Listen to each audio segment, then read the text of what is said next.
did it. Yay!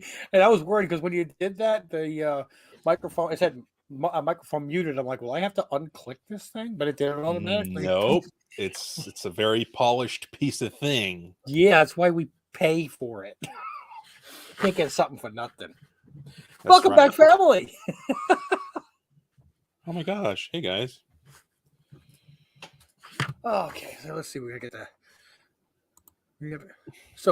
have absolutely get the comments ready, and here we go. Okay, so here we are for our Saturday live stream.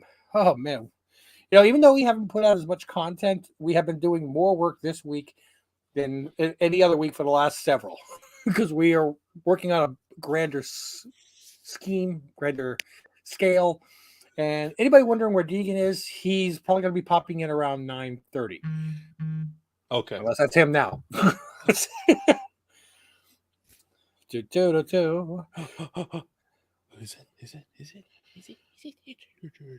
I'm looking. I got too many pop-ups. I know. No, that was just saying that my payment posted Gmail. Hey, Xbox. I know. Well, hey, at least I know that my payment's posted. What up, Xbox? How you doing, buddy?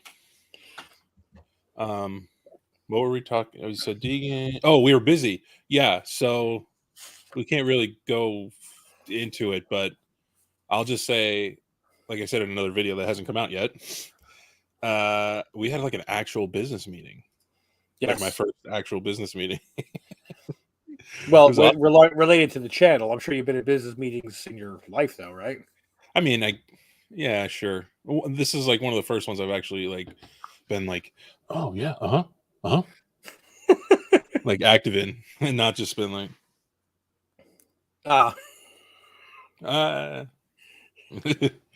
yes, sir. Yeah. So I'm usually the opposite. Like, yeah, that shit ain't gonna work. I'm fired. I'll just get my stuff. Yep. Back. Actually, other than a food court when I was 17, I've never been fired. So, if you're fired from a job because you stopped going, is that really being fired? Well, if you say no, then that means I've never been fired, because that's what happened. Because that's how it happened to me. Like my first job was in the movie theater, and I was just like, I don't want to go anymore. And then they called me and were like, yeah, you're fired. Yeah, I got grounded, and I wasn't allowed to go to work, and I wasn't allowed to call them. And after 3 days, they called me and said, you've been fired. You weren't allowed to call them? No. My father was really pissed off. He found out I cut a week of school. Okay. Interesting. Would have been nice if he asked me, though. He would have found out that 4 out of the first 5 days that I cut, I was actually at home with 104 fever. And since he left for work at 6 o'clock in the morning and didn't get home till 6:30 at night, and if I didn't talk to him in the first 15 minutes before he came home, he was drunk, so he wouldn't know anyway. We didn't have the greatest communication back then. Nor do we now. So, but it was the 5th day. I was like, yeah, I'm going to make it a vacation week. Yeah, I could see that. So that was my doing. Oh, well, we already did our new comic day. Yes. New comic book day video. We could talk about the ones we have coming up on this week's poll list, if that's what you're going towards. Well, I was going to share some. I don't think I shared these on the new comic book day. I might have told you personally some things that I got, but I haven't shared them with the public. I think, right? Like, did I share this one? You showed me. I don't know if you shared it with the public. Okay, so this is.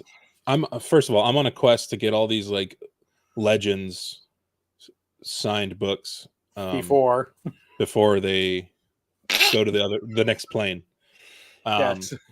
So this one is part of my Mike Zeck, and I want to get 2 of each. So this is one of the Mike Zeck signature books for Secret Wars #1, and it just so happened that they had Jim Shooter and John Beatty down here as well, and it's a really pretty nice copy. I don't see any color breaking ticks or anything. And you said you were going to send that into CBCS? Yeah. Yep. You're going to fast track it or wait the 1.5 years? Oh, you have to fast track it. it's just ridiculous otherwise. Yeah, I know. All the people at Fast Tracking are just cut in front of me, and mine's been sitting there for a long time. Yeah, no, that's definitely. I mean, that's part of why I'm doing it Well, too. it's Just to okay. make The reason you're doing it is to cut in front of me. yeah, specifically you. Well, good job. And then I got this dope Frank Miller signed a foil Dark Knight Returns. Yeah, with like a gold foil signature almost. Yeah, it's like gold paint pen, but then like the lightning strike is silver and shiny, and then Yeah, I mean it looks real it's really nice. hard to get the right angle to get that to show, but he did. I caught the right angle when he was showing me the other day, and man, that thing looks great. So I like his signature. It's nice. I'm the opposite. I don't like his signature. I mean, I can't read it, but it looks nice. How many times from left to right can I? Yeah. Okay, there you go. And then I don't know. I may have showed this. I mean, it kind of looks like Michael J. Fox signed it, but this is my second Michael Zeck. He has a nice signature. Yeah, it's kind of fun. And I'm gonna send this to my clean impressor guy and just let him break it out and resubmit to CBCS and get away from the green label, and then I can just keep this with it, that I got with it. If anyone questions it, I think those are the big things I got. Well, I mean, any of these ones that are slabbed, just try to make sure that you. Was that a convention exclusive Dark Knight cover? I think so. While Rich talks, I'm going to pull it up. I was actually trying to look up a conversation that I had with Rob Morse earlier. Just making sure here. Rob's Fat Stacks, baby. Yep. Just double check. So yeah, just make sure that any of these things that you can get back slabbed. I don't know if you can do it in 6 weeks. That's really pushing it with the signature verification. But if you have any slabs, hey Tiago, how's it going? Hey buddy. Make sure that you are ready to show some of these books, because we were reached out to yesterday by Rob Morse, and you may know him by Rob's Fat Stacks of Comics. I did his Slab Hub show earlier this year, and he's changed the name of the show to Only Slabs. I'm wondering if it's because like StubHub was like, hey, that's our font and that's our name, and but I don't know. But he asked me if we want to do the show again, and he said that the show that he does it weekly, and the show that I was on, which now will be Greg and I, was one of his top 10 views for the year. And I'm like, really? You had John's Comics for Kids, you had what do you call it, Southern Comic Geek, you had so many guys on there with such cool books. But apparently, yeah, we just had those like fairly friendly faces. So yeah, on November 12th, we will be joining Rob's Fat Stacks of Comics for his Only Slabs again. But before that, Rob is going to try to be on our show next week. And that is because he is doing a fundraising auction. It's called Comics for Cancer. And he's going to be hitting up a lot of different people to donate books for the auction, where 100% of the proceeds go for cancer research. And I'm really glad that we are actually in a position where we can help. I think somebody strongly recommended that he change. Store strongly recommended that he change his name. I mean, it could be like an online store or something. Why, is there a Slab Hub that website? I don't even know. Real quick to answer Xbox question, it's the 2018 New York Comic Con Virgin foil. Very nice. What was the print run on it? See, if you hadn't dug up that part of the information, I wouldn't have wanted you to elaborate. Sorry. Limited? Let's see.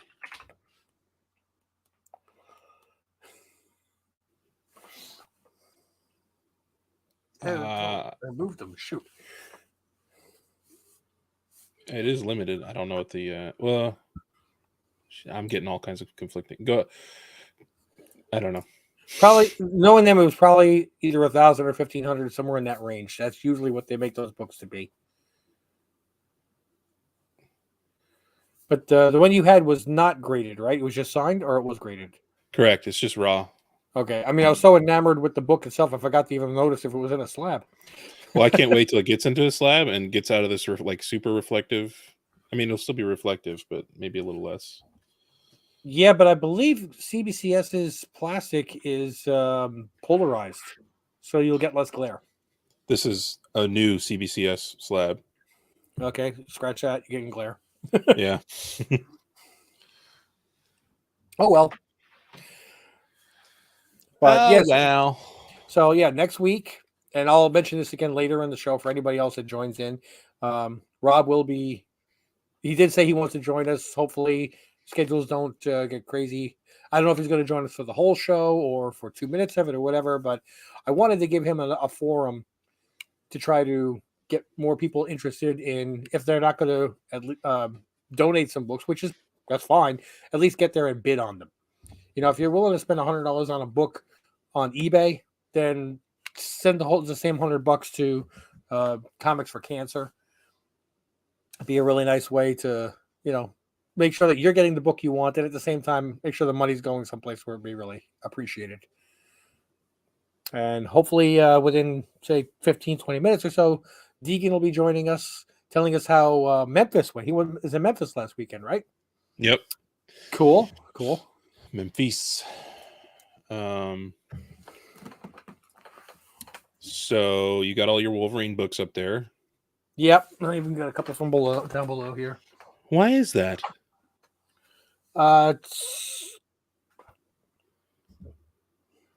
Dang. Is that a Clayton Crane? Yeah, it's not the signed one. I got it in a raw, and I sent it in hoping, and I got lucky on that one. Yay, finally. Luck. Because Ryan Reynolds has better connections than I do. So in case anybody hasn't heard, which is impossible, I think, at this point. Because you follow our Instagram, and we posted the news there. Plus, I think it was tied into the emergency broadcast system, where every TV and radio, essentially, the actual emergency that you are hearing is that Wolverine will be in Deadpool 3, and that is Hugh Jackman. Yes, and if you try to do a little reaction video or show the video online on YouTube, make sure that you cut out the music, because you're definitely going to get a copyright claim on that one. Oh, dude. You got slammed hard on that too. Yeah, but I mean, it was quickly, well, yeah, but relatively quickly remedied. I don't understand why there would be a copyright claim on that. They obviously paid for the rights to the song in the trailer, and we're advertising for them. We're passing it along to get more views for them. It's not the production company that did the trailer that flagged it. It's literally the record label that owns that Whitney Houston song. So the bot heard the song and was like, "Oh fuck," and it didn't care that it was part of a trailer or anything, because it can't tell. It's just the music playing. So if you, and I'm asking this because I'm again a computer idiot, you can go to YouTube and watch the trailer. How do they get away with it?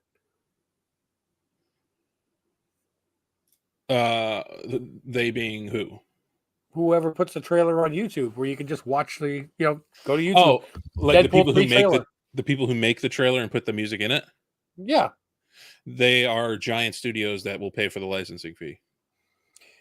And how do they know how does a bot know that they paid for the licensing fee? Because it knows who uploaded the video, and it can go reference their account and be like, yes, there's a. So my next question is, how do we hack that code so we don't get flagged? Hey, I want to see how. I'm watching Agents of S.H.I.E.L.D., man. It's got to be a way to get in there. Yeah. Oh, man. Who else is here? It says we got 5 viewers, but we only got Tiago and Xbox talking. Show yourself. Anyway, I'm just keeping an eye out for Deegan. Yeah. So I will be going to Baltimore Comic-Con. I've bought the tickets. Actually, my wife and I will be going, so that'll be fun. And Are you taking the kids along? No. You have family that'll be watching them? Yes. My in-laws will watch them, thankfully, and I'm very grateful for that. So we're just gonna make it a date day, I guess, and then we're gonna hang out with Deegan. I'm trying to buy a couple books to get the some of the big hitters there to sign. Jim Starlin, Brian Michael Bendis is going to be there. Somebody else, I forget. But it's pretty good. It's a pretty good guest list. Come on. You know and I think most of them don't charge for their signature. There's Garth Ennis. I could bring a boys book, I guess. You could bring a can of Fresca. I wonder if he would find that funny. I'm wondering if I should send you my 9.2 Ultimate Fallout 4. I mean, we'd have to go through CGC if you want. No, it was gone for a year and a half. Never mind. Terry Moore is going to be there. Hey, Tiago, Terry Moore is going to be there. Oh, I was thinking about. I'm not a Terry Moore guy, but I was wondering if there's somehow I could get you something. Because you were asking about how close we were to New York, right? He had a friend that was going to be visiting New York. I don't know if it happened already or not. Okay. But Terry Moore's going to be there. Jerry Ordway, he's the guy who did the Death of Superman art in that little run. Not little, in that run. Trying to see other people. I don't think anybody. Is Trish Forstner going to be there? Yes. Really? Yes. And Tony Fleeks. Oh, jeez. So, well, actually, any Stray Dogs would work. But I think that one has run its course already. Oh, yeah. When is Baltimore Comic-Con? Essentially Halloween weekend. Yeah, I won't have it by then, I don't think. I pre-ordered. Well, ordered something, but it's. I bought Aftermarket, the book I was talking to you about this morning. Private chat. Mittori, the Forstner, Bird City. Oh, that. Yeah. Yeah. Gotcha. Yeah. Which I actually love that one, and with the sleeve. So I love that one personally. Oh, he stepped away. Okay, I'm back. Really? Full story is this? Come on. On what? Rob's Fat Stack of Comics? No, he had a weekly show called Slab Hub. Oh, well, I can see where it was a bunch of people got together and talked about slabs. Yeah. Did he at least send him a notification saying, hey, if you don't change your name, I'm going to? Or did you just get a cease and desist in the mail? Bendis and Garth, great lineup. I don't know Garth. Yeah. I don't know. I mean, I can only assume his personality based on The Boys. I've never seen any interviews with him or anything, so I don't know. But I have one Boys book that I could bring and get signed. I think all my I do have a Boys book that's not. I think you have the same one. I think you have the same one I have. We just have different covers. It's like the first, essentially Strange Academy of the. It's like a college for bringing up the new superheroes that they've developed. They had the Animal House cover. Yes, that's the one I have. Right, and I have the black one. Yes. Okay, you have the black one also? No, I just have the Animal House one. Oh, okay. The Animal House one I sent in to get graded a long time ago. It wasn't in the comics. Oh, Oh oh well. well. Yeah. What up, 25 Well, Perez? well, I mean, even if you don't get him to sign it, you could offer him a can of Fresca. Would you like a can of Fresca? Tiago, I was saying Terry Moore is going to be at Baltimore, in which I am going to, and we were wondering if I don't know. Your I don't know friend what I is was. still visiting New York, and when? Yeah, if I could get something signed for you to give to your friend to give to you. It sounds like some kind of a spy handoff, man. I swear. It does. It does. But yeah, those are the big names, except for Deegan, of course. Of course. Who I swear it almost looked like your eyes popped out of your head a little bit when Deegan said, "You can come by, hang out with me at the table." Yeah. Yeah. Yeah, let me know if there's something, Tiago, if I can. I don't know. We'll have to hit me up, slide into my DMs on Instagram. I've never said that really in real life. But there I we never go. said right in the feels, but there it is. Tom King is going to be there. He's a pretty big writer, I think, for Batman. Yes, we're not in Virginia. We're in Georgia. That's our new thing. Well, he's in Virginia. Yes, but since Greg's in Virginia and I'm in Georgia, who was it that said that? Was that your friend? No, that was Kiwi. That was Dave. Oh, live from Georgia, and Yeah, we love that, man. We're gonna that when we start getting the shirts made. That's I'm gonna be putting one of the that. options. I'm going to put that on a shirt. We started taking our logo and experimenting on a few different shirts, seeing what they look like, and it really pops on so many different colors. It's great. We're not going to be starting our own web page. Honestly, it's really, really complicated with the amount of business information they want. We may expand to that in the future, but right now we're working on an Etsy sale page. Etsy shop. Yeah. Etsy shop page. Thank you. Okay.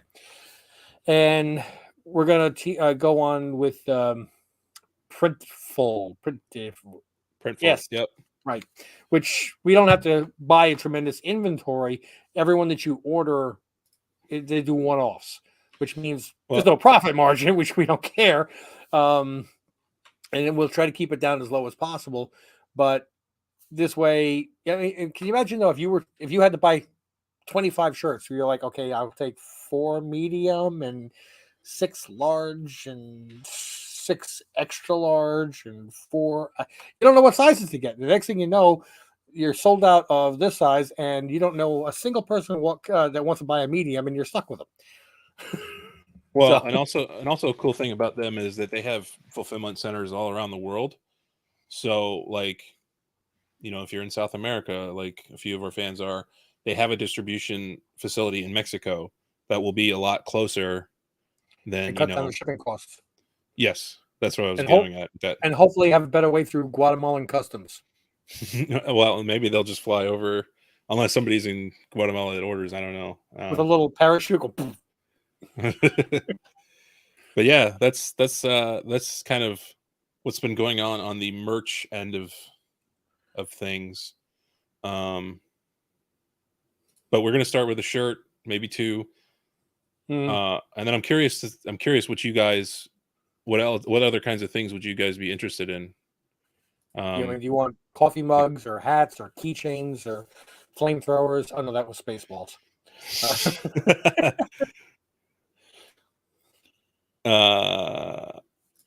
Yeah, man. I mean, I can't tell you right now exactly what the shipping is going to be, Tiago, but it should be less than if you were to order from Charlotte, North Carolina, which is where the East Coast distribution center is. But then there's one in Spain, there's one in Latvia, there's one in Australia, you know, they kind of do a good job of covering the world. Wait, Latvia is the real place? I thought that was just where Doctor Doom was from in the comics. I'm kidding. That was actually Latveria. Yes. I was waiting. I was like, he knows. I think he knows. It's Marvel. That one I know. Yeah. Having the conversation with Deegan, I'm like, wait. So how many Green Lanterns have there been? More than 3? You got Al. You got Guy. You got John. And now you got Kyle. We were talking about Kyle at the time. Deegan and I. So it was awesome. Deegan was like, oh, you're not joking. Yeah. After the pause. Yeah. You know? Yeah. He's like, so yeah, you don't just do that for the show. You really don't know DC. I'm like, no, I'm an idiot. I mean, I know that guy Man Bat, but that's about it. So those are the ongoing plans for merch so far. Yes. And as soon as we get some mock-ups ready, we'll put them on the Etsy shop, and we're going to share the link with you guys and everybody. And are we done finalizing the Etsy shop? Because I know there was a ton of steps of paperwork and everything that had to be filed. Yes, and we actually have like I actually put up just a comic book just to be a placeholder, so it is live, and we paid our 20-cent listing fee. I don't know if you saw that. So wait, you're taking out of the Team Ohana bank account without discussing it? The whopping, now we're down to $4.80, man. Mother. I feel like the beginning of Ghostbusters. This elaborate feast here represents the last of the petty cash.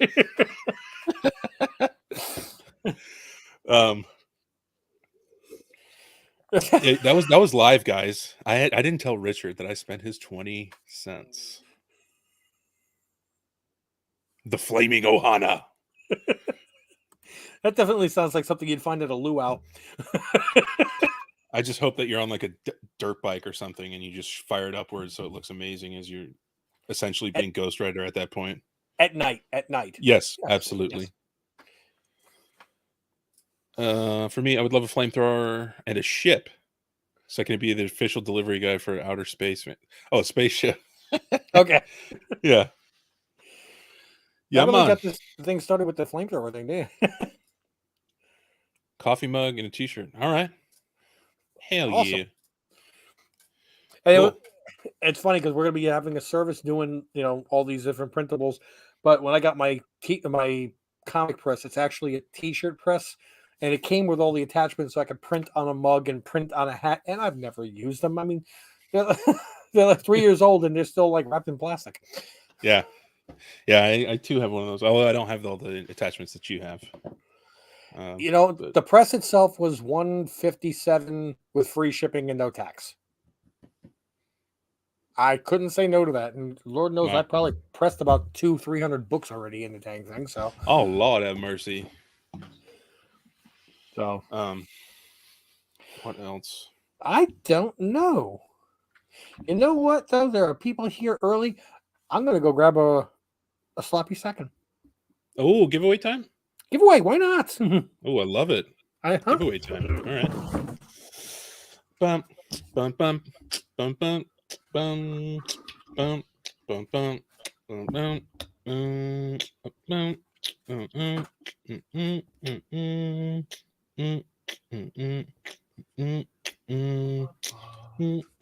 Ooh, man, I've never signed something for someone.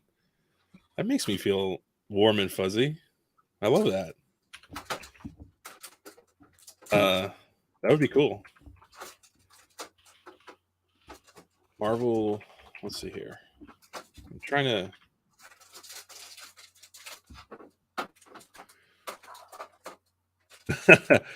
maybe. Depends how the dogs if they are feeling up for it.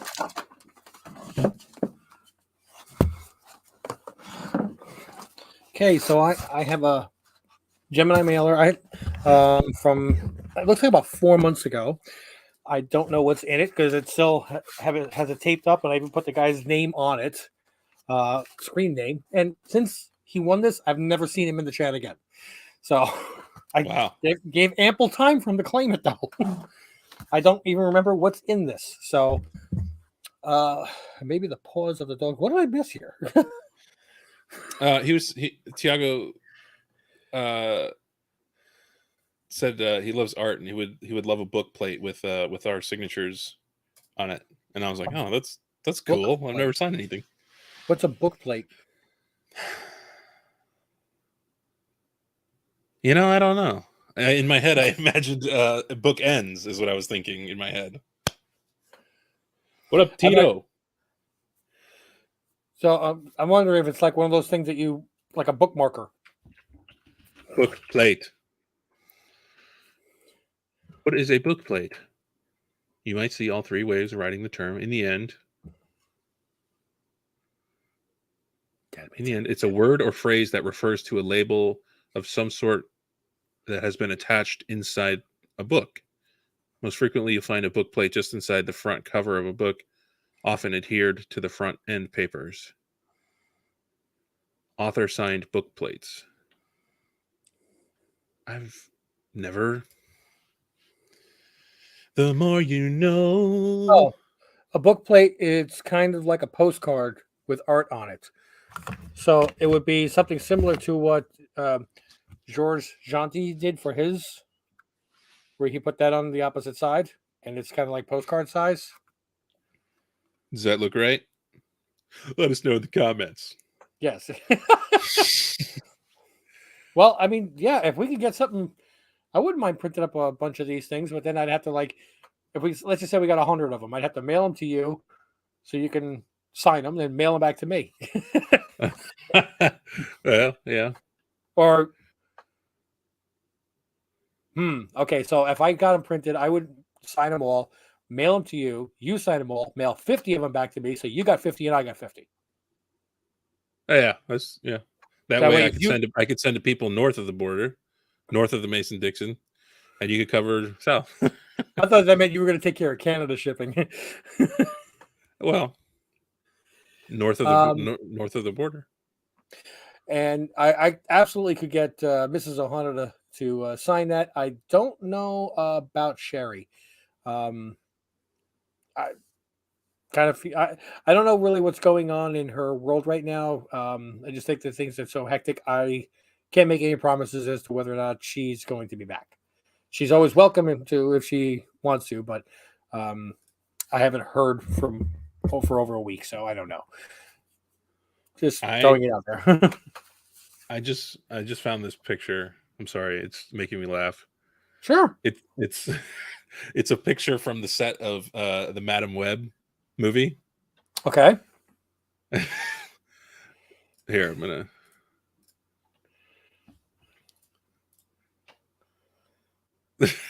There's nothing there except whatever this is.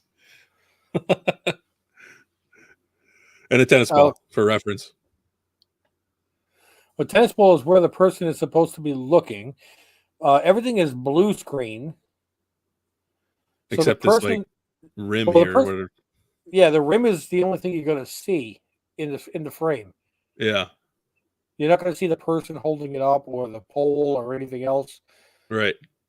So I don't know. And considering that a good portion of it, of the bottom right of that rim, you can't see. I don't know. I don't know. There's a lot of green screen. Well, blue screen.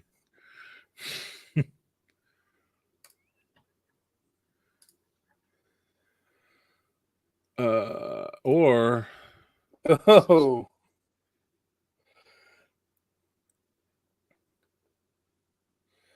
I don't know about the plane ticket. More likely on our budget, we'll be driving 50% of the way and meeting at a Motel 6. Hey, they'll leave the light on for us. Let's kick it up a notch. Super 8. It's 2 more. I don't know. Okay. I don't know if that's true. Okay. But we are gonna. maybe we'll get some government funding, for small business or something like that. All we have to do is just show them well, what's your income like? Well, in September we made $8. Right. We are going to meet at Heroes Con next year in Charlotte. Yes, with Deegan. Yeah, with Deegan. If they were sitting, I would have maybe thought it was. Yeah, I mean, I don't know. It was just interesting to me that it's like 99% blue screen. Yeah, honestly, I'm going to try to avoid everything I can as far as trailers and leaks and everything else, because the picture of Andrew Garfield did kind of spoil it a little bit for me. I would have been so blown away if I had no idea. It would have been kind of like when I saw the trailer for Tales of the Jedi, and I couldn't breathe. Okay. Yeah. So yeah. Let's do the giveaway. So we're looking for the hashtag book plate. Ooh. And yep, you're going to type in hashtag book plate, and the winner is going to get this. And after the winner is picked, I'm going to cut this and open it and see what the heck's actually still in it. Oh, that's fun. Yeah. That's cool, actually. Look, I have no idea what books they, I mean, what I give away every single week. Something wasn't claimed. So hashtag book plate, all one word, if you want to win free books. Might be something amazing that blew up. Might be something for reading. Yeah, right. Might be something the winter's coming. You're going to need something to start those logs in the fireplace. You need some Kindle. Yes, Kindling. Oh, we've got 2 entries. Ooh. Someone's watching on Twitch, but I don't know who. I don't know either. It ain't me because I don't have Twitch. Well, that's very good. I mean, if they comment, we'll see the logo, the Twitch logo next to it. Got 3 entries. Hey, 25 Perez. CCM.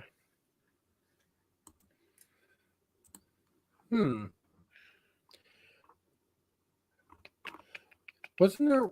Okay, I'm still learning this.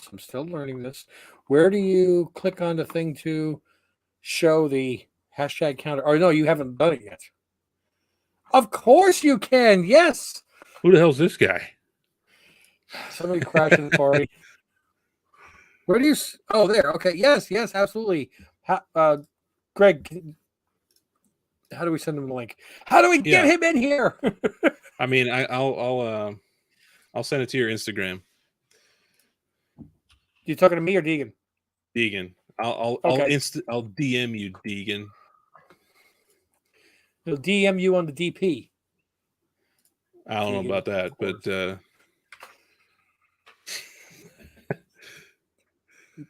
well, we got 5 entries. Okay, that's solid. You want to roll it? Yes. If I just, like I said, I just don't know where that thing is. Oh, sorry. Share screen. All right, we got 4 There entries. it is. 4. I see 5. I think Perez put it in 2. You're correct. You are correct. Yes. All right. And Xbox is saying, yes, Deegan, beam him up, Greg. I will. All right, click that and roll, and let's see who won this. You got a really good chance to win this, whoever's going to win. 25%. Survey says 25 Perez. Awesome. Congratulations. Now let's see what the heck you won. I'm going to have to cross out the other guy's name. And da-da-da. Got tape on the inside, holding this together. Make sure I don't have to good, Deegan. Take your time, man. Oh, wow. Okay, so that was never claimed. This is a 3-book lot. Ooh. And it's because I'm such a big fan. This will give you an idea how long ago it was. Army of Darkness versus the Reanimator. Necronomicon Rising with Ash on the cover. Wow, I don't remember that one. Army of Darkness versus the other variants. And the third variant is like an A, B, and C of Army of Darkness versus the Reanimator #1. Wow. Congratulations! I'll put this back in here. And I believe you just won something recently. Can you just verify in the chat here that your address has stayed the same? Or if you want to, send it to me on Instagram again. It's Team Ohana Family. I just put it in the chat for everybody. Yep. Including me, because I have to make sure that I know where I'm saying it goes. And I'm going to put a new name on this, and hopefully you don't see me giving this one away again in another couple of months. So we got Julio Arambulo and the Collector have joined, and he said yes, it's the same address for him. Welcome, guys. Welcome. I'm going to quickly look this up to. So while he's doing that, what do you guys think of Hugh Jackman reprising Wolverine? I know there's a lot of strong opinions. I'm all right with it. I thought he looked great as opposed to Rich. And I think it looks like the chemistry's there already. Well, yeah, I mean, I think the two of them are. There we go. Yep, I see. And yeah, you just won on September 24th, so I didn't think you moved between then and now. Awesome. I got Julio's. It depends. Oh, sorry. Go ahead. This is important. Mr. 25 Perez, I don't want to say your real name on the channel, but I do see that you are in Florida. Is everything okay? I mean, I know a lot of parts of Florida taking a bad hit, so hopefully you and your family and all your friends and family are all safe and you're here, so you're not dead. That's good. But Julius was wondering if it's an international giveaway. Well, these are the sloppy seconds, which are the leftover unclaimed from New Comic Book Day. So it would cost me about 3 times the amount that it's worth to ship it internationally. I'd prefer not. We do have larger giveaways from time to time, which are international, just not these sloppy second. I apologize. Thank God. He's good. Very good. Cool. So Tiago loves it because of his relationship with Ryan, and X-Men is not really a short-term thing for Disney, so they can recast down the line easily. Well, speaking of 2025, but yeah. Speaking of recast, rumor on the street, rumor on the old back road, on the old dusty trail, is that leading contender to replace John Hurt as Thunderbolt Ross is none other than Harrison Ford. Yeah, I don't know. I haven't taken a second to really think about how I feel about that. I've just kind of seen it and been like, databanks, save that information, move on to the next thing. But I've not really sit down and been like, how would he be compared? I was thinking about him as Thunderbolt Ross, and then Red Hulk would be CGI, so I'm not worried about that. But him as Thunderbolt Ross, think of him in the Expendables, and I'm good with it. I don't remember him in that. Harrison Ford? Yeah, he took over Bruce Willis's part. Oh. When Bruce Willis wanted too much money, Expendables 3. I need to watch that. Wow. Yeah, I think it's Bruce Willis wanted $10 million for 2 days' work or something, and they were like, bye. Yeah, that's a lot. Yeah. Yeah, I was trying to explain to Mrs. Ohana about that news, about Red Hulk and General Ross, and she's just looking at me like, okay. Okay. I said, and John Hurt passed away. She's like, okay. And now they're trying to get another actor. Who? I said, Harrison Ford. Really? I'm like, oh, now you're interested. But it's Han Solo and Indiana Jones. He's so dreamy. The President of the United States. Give me my family back. Yeah. Get off my plane. Get off my plane. I just watched the first Expendables and was like, okay, that was enough. Oh, no. No, it's like Dude, I'm a sucker for all the testosterone, Predator, all Fast the and the Furious. all of that garbage. It's just Yeah. so fun. It's like, but you have to go into it knowing what you're going into. Yes. It's like all the people that hate the She-Hulk series. If you went into it expecting something serious, you never read She-Hulk. And if you would went be and said, hating I'm this. just going to sit back and have some fun and laugh my butt off, then yeah, sure. I think it's great. I'd rather have an actor in the role that I like instead of rolling the dice on someone new. Because Joker and Batman worked out, but it doesn't always hit. True, Joker. but yeah, Joaquin Phoenix. yeah, and the Batman with not Chris. I can't get him out of my head. The new guy, vampire guy, Pattinson. Robert Pattinson. Yeah, We call him Pattinson. Yeah. By the way, I didn't like the Batman. I'm like, really? Why is it written like he's an idiot? You got a beat cop telling him, "Oh yeah, this is a carpet tool." You know what? I'm the world's greatest detective. I should have looked that up 2 hours ago. I did.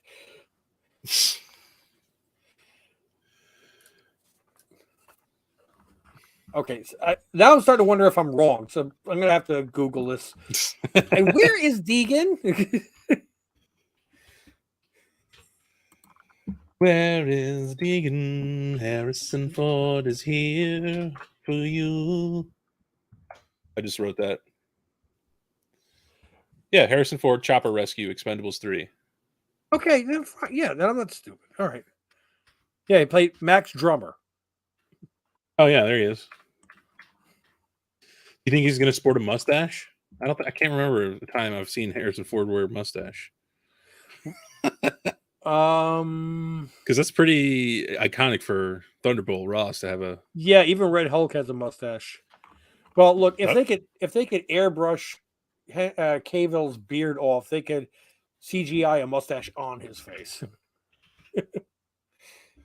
I'm gonna see if somebody's made like a what do you call it? Photoshop yet? Yes, they have. I've seen it. Oh, this is great. All right, I'm gonna pull it up here. And I didn't know he was actually 80 years old. So. Oh, he's old, man. Yeah. Yep. Yeah. So. Boom. Look at that. He looks like a Russian general. Actually, that's a Russian. That's from K-19 Widowmaker. Okay. Yeah. Well, there you go. And I love this beautiful CG. Now, CG meaning it was made on a computer, but it was Microsoft Paint. Don't kid yourself. But still, technically, CG mustache. Oh, I love it. Yeah. Okay. So he's got us on. He posted 4 minutes ago on Instagram. Come join us. But that also means you need to join us.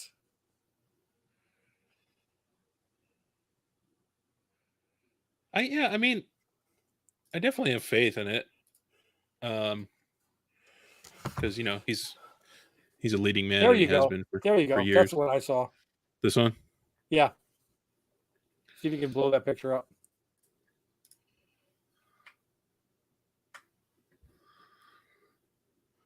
There you go. Yeah, his hair's not slicked back. So there, yeah. Like from what I said, they've offered him the role. He hasn't officially accepted it. I don't think he will accept it if he doesn't think he can do it justice. Yeah, he's at that age, and he's done literally everything to the point where he can like be very picky and choosy, even with Marvel. Okay, time out. Oh, sorry. Deegan said he was going to eat dinner and he was going to be right back. Tiago, do you actually have better lines of communication to Deegan than we do? Whoa. I mean, I've seen you come up with some really good information, but this was starting to spook me a little bit.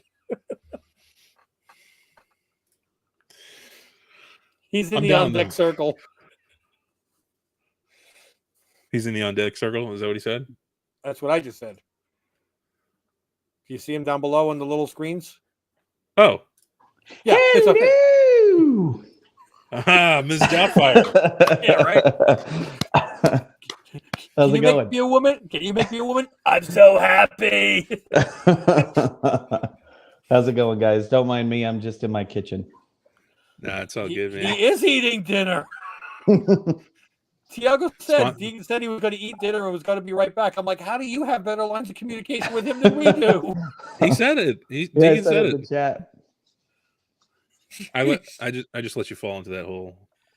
I'll tell you something right now. Chick-fil-A's autumn spice milkshakes got me fucked up. Like, these things are so good. it's dangerous. I'm like, if I was a white girl, this would be my pumpkin spice latte. Sponsored by Chick-fil-A. And anybody who makes a pumpkin spice latte. But yeah, it tastes like pumpkin pie and ginger cookies. Oh, so good. I love everything fall. Like the minute that September hits, I'm just like, it's my time. So I had to Summer put that and on spring there are for the birds. That's what Tiago said. He bailed himself out, and he said that if you scroll up, Deegan actually said he was going to be on after he eats dinner. So he did say. Yep. Apparently, Tiago pays more attention to what you say than we do. Yeah, Richard sent me a message on Instagram and was like, "Are you coming or not, you piece of crap?" And I was like, "Whoa, calm down, Richard. Like, pump the brakes, man." I also said don't tell anybody I said that, but he didn't really. I promise. I'm just trying to get him canceled. Dude, I was so last year. Canceling's not happening anymore. Oh, yeah. I know. I come from the mindset of. I'm like, if anybody tried to cancel me, I'd just be like, I'm not gonna let you. Like, I just feel like if you don't let yourself get canceled, like, can you really get canceled? I don't know. It's a weird. I don't know. I have a lot of. I work at home by myself. I have a lot of time to think about stupid stuff. So, I think it has to do with like your social standing. Like, yeah. Like I think the first one I really remember was like Kevin Spacey when that happened. Oh yeah. Kevin Spacey is like a giant Hollywood worldwide star, so I think in those situations it could be tough. But well, and see with situations like that where there's like facts and proof that he was a dirtbag, I'm like, yeah, well, screw that guy. But it's like there's so many times when people just say things that people don't like, and they get canceled, and I'm just like, I'm not about that. That's true. Like, it becomes it's a slippery slope. People get hooked on this like echo chamber, and then everybody's got their pitchforks all of a sudden. Well, it's just like how James Gunn, like what happened to James Gunn a couple of years ago. It's like he got in trouble for something that he tweeted freaking, in 2008 or 2007 or something like that. And people are like, oh, cancel him. And it's like, I believe that people can grow. I'm like, in 2006, when I was a senior in high school, like I said all kinds of stupid shit, like, I mean, God, like we're all different people. Like if I could talk to the me from when I was in high school, I would be like, I'd slap him upside the head and I'd be like, can you get your shit together, dude? Like, what is wrong with you? Like, if you go back to yourself in high school, honestly, tell yourself one thing to change who you were or what you did or anything, what would it be? Oof. That's a tough one. Dang, do you have something off the top of your head, Greg? I think I do. Go for it, man. I gotta simmer on that one. Stop giving a shit about other people. I mean, within reason, of course. Like, don't be an asshole. But like, you're fat. So what? Fuck them. Like, I don't know. Stop wasting so much time worrying about what other people think. Yeah, and just be a good dude, and life is short. Have fun. I don't know. It's getting very vague now, but I think that's good. It's better to die at 60 and live a life that's that you don't regret than living to 90 and thinking about all the things you didn't do. Yeah, a good one. Yeah. Greg, I think one of mine would be similar, is like that, because like I spent so much time when I was that age just like being afraid of like, oh man, if I do this thing, are people gonna, you know, latch onto it and poke fun at it, or are people gonna make me feel uncomfortable, or, you know, and it's like, God, at 34 now, I look back at that and I'm just like, who the fuck cares? Like, seriously, I'm like, I don't even think I have a single person from back then still in my life. You know, That's a great point. I think the guy who was my best man at my wedding is one of my best friends. We met in high school, but I do not keep in contact with, I don't think, anybody from high school. So that's true. It feels like the world at the time, you know? It's like everything is super important here at this moment. I would go back and say, all right, you know, that girl, don't ever date her. That girl, don't ever date her. And the one that you say was your best friend and you're afraid of losing her friendship if you ask her out, ask her out. Oh yeah, one of mine would have been, hey, don't waste so much time on that girl, because she just ends up screwing you over and breaking your heart anyway. So yeah, no, it's not a don't waste time. It's run. A little bit of both. Yeah, scratch the name out of your phone and. Oh, Xbox Gamer, I can see it on the screen. That's cool. It just pops up. Giving you props, man. That Daredevil art print Rich had was beautiful. Oh, did you show everybody? That's cool. Well, I kept the black and white, and the full color one, and already went to a winner.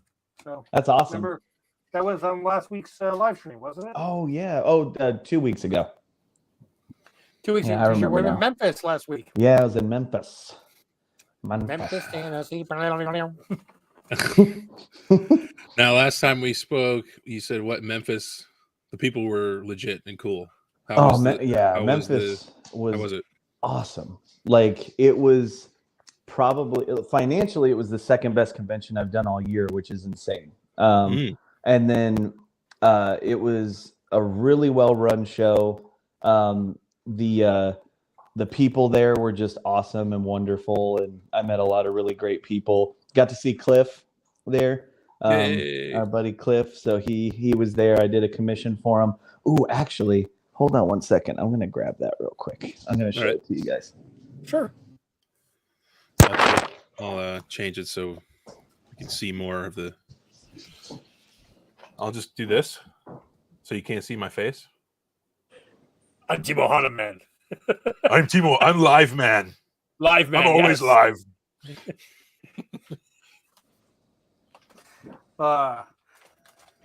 So I did get 3.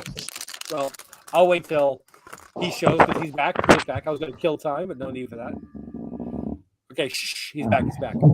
Oh God, what did you guys talk about? Guess who's back? You'll have to watch the replay. No. Shit.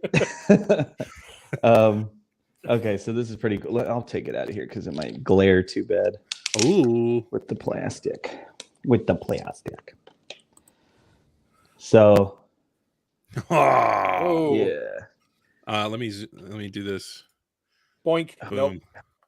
Wow. Yeah, this was super fun. Because I love Apocalypse. He's probably like in my top 3 favorite X-Men like characters. Okay. So this was super fun. This was, man, that's cool. Yeah, like got lots of cool little bells and whistles in there. Yeah, man. That's dope. Yeah, that was fun. And then huge shout out to, have you guys heard of Gator Guards? Gator Guards. Is it like a protective thing? Yeah, so they're these alligators. So they're these awesome, like, basically it's a slab without having CGC, and quite frankly, these beat the shit out of CGC slab.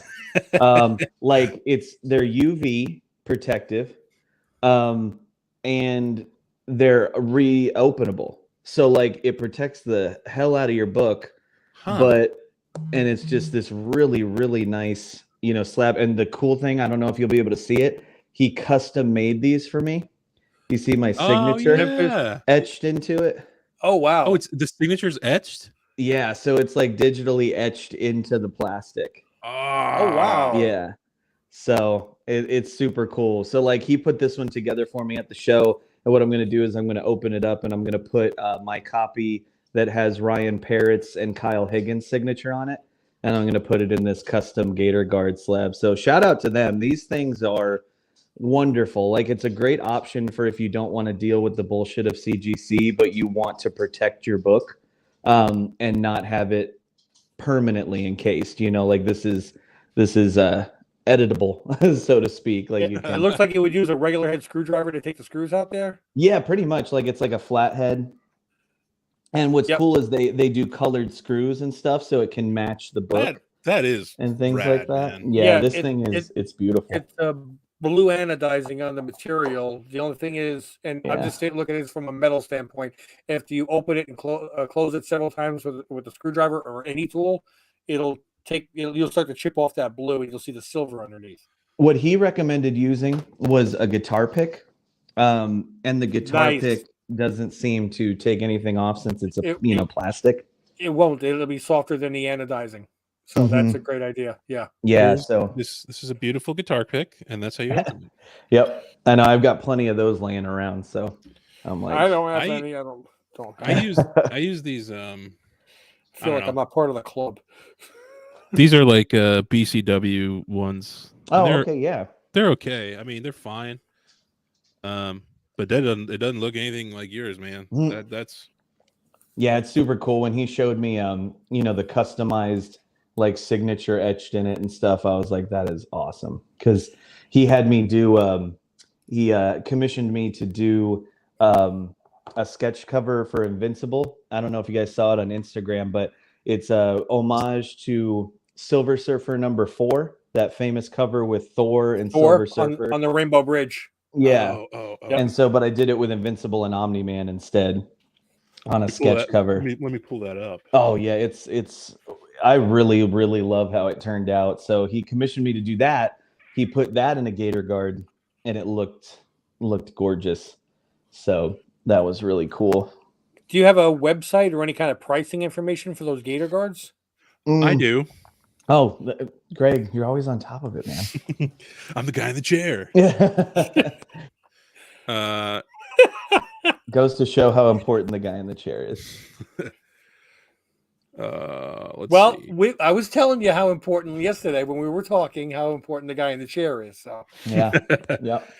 So the site's a little dated, but that's okay. I mean, well, it's crazy. It's like two dudes that do the whole thing. Like it blows my mind. Like that's why the quality of them just like really blew my mind. I was like I wish that it did it justice showing it to you like this. It really doesn't do it justice. Like they're so nice. Oh, what I really love about that, she's got the Infinity Gauntlet up, and there are four different color screws. And seriously, like these make when you feel them in your hands, they make CGC slabs feel like garbage plastic. Like it's I crazy love this, how Deegan. good quality they are. Look how the red screws pop with. Damn, dude. Yeah, wow. I can't say enough about them, and I think they were saying pricing wise, like the pricing honestly isn't bad either. It's very affordable. Yeah, it's for two of them with your choice of screw colors, $45. Yeah, I mean that's 2 items. That's great. Okay, and how much is it to have custom something etched on it? That's what I'm looking here. Approved logos / personalization. Personalize your Gator Guard case with approved artist logos or contact us with your own ideas. Price may vary depending on customization. $5 per case. Oh, that's nothing. Yeah, that's not bad at all. Oh, and they're right there in Nashville. Yeah, that's what's cool too, is they're they're pretty close to where me and Richard are at too. So it's but cases that say Team Ohana on it would be a nice thing to add to the Etsy page. that would be pretty rad.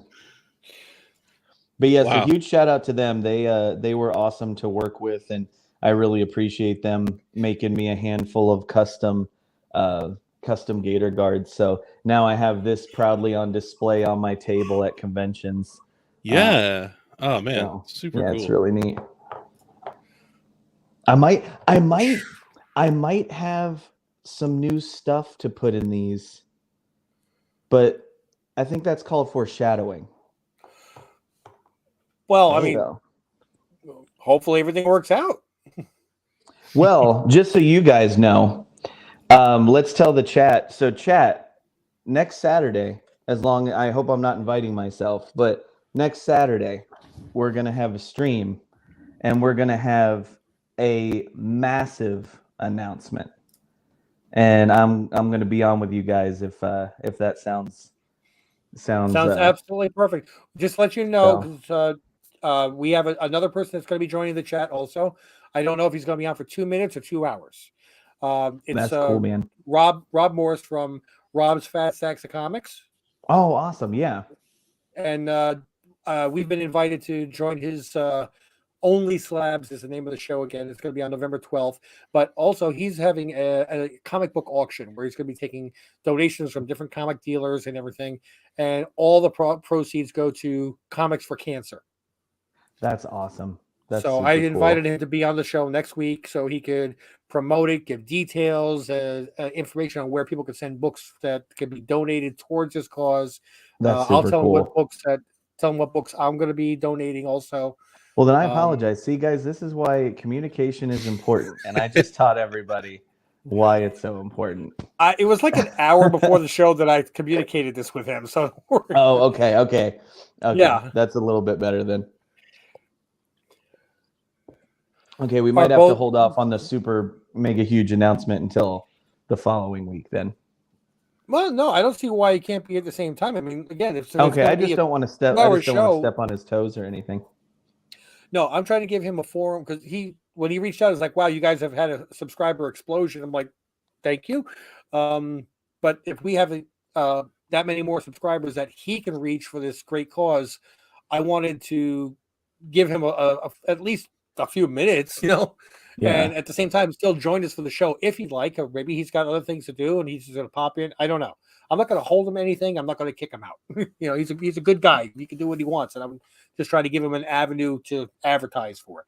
Well, then how about this? We'll make a huge announcement next Saturday, and what we can do is I'll hang out in the chat, and when you think it's a good time to pop me on, you can just let me know, and then I'll join. Like whenever is a good time for me to hop in. That way, you guys can give him as much time as he needs, and if he wants to hang out, for later and hear the announcement too, then we can do that. Absolutely. Cool. So we'll plan on that. So guys, make sure that you come by the stream next Saturday. I'm not kidding. Like this isn't a clickbait. It's not anything. It's a genuinely awesome couple of announcements. So cool. Because I got the AOK from a certain someone today when I was up there. So he said that we're good to announce it. He thinks so. Well, we're good, I think. I like the way you worded that. Yeah, we're good to announce it, I think. Well, we got 7 days to let that stew. Maybe change into absolutely. Well, yeah, no, I asked him. I was like, because I was gonna hop on here and announce it tonight, but I felt like that was not enough pomp and circumstance to just drop it with no warning. So I wanted to have a week to build it up and get everybody excited and make sure that we get as many people in the stream next Saturday as we can. That sounds great to me. Yeah. I got a couple of giveaways for it too to really celebrate the occasion. Woo! Yeah. And I've got something to show you two when the stream is over. Cool. Okay, thank you very much for joining us, everybody. Get out! It's like that old 1960s please stand by screen pops up. It's like we're experiencing some technical difficulties. Yeah. I don't want to forget because we were talking about it. Was this the one you were talking about? No, that's an art print that I sell. But that was originally a commission for somebody, and I actually did a physical 11x17 hand-drawn piece. And then the person was nice enough to let me do a print version of it as well. But it's in my latest Instagram post. Latest. Okay. It's actually the first. Yeah, there we go. Oh, Yeah, duh. there we go. Look at that. Yeah, there it Yeah. is. I feel So that really was super bad fun. here. I feel really bad here. Uh-oh. What'd you do, Richard? No, read the chat in the window. Oh, that you're gonna announce it. Announce it that you're gonna be at the Brazilian con called CCXP. I wish apologize. I wish No, we could. I wish. Yeah, I wish we could Yeah. afford to go to Brazil, but Do Patreon members get a sneak peek too? well, I think no, just because we want everybody to find out at the same time. So yeah, this is not like the MCU where we want leaks to sneak out or anything. Yeah, yeah. But trust me, guys, you'll wanna come by the stream next week. It's gonna be pretty cool. We're all incredibly excited. So Yep. Yeah, I'm seriously. I wish you could like feel my heartbeat right now. There it is in the gator. That's cool. yeah, it looked really, really good. Like but yeah, that was cool. But yeah, so anyway, God, I got so off subject. But yeah, Memphis was fantastic. I'm definitely gonna go back next year. Definitely gonna go back next year. It was great.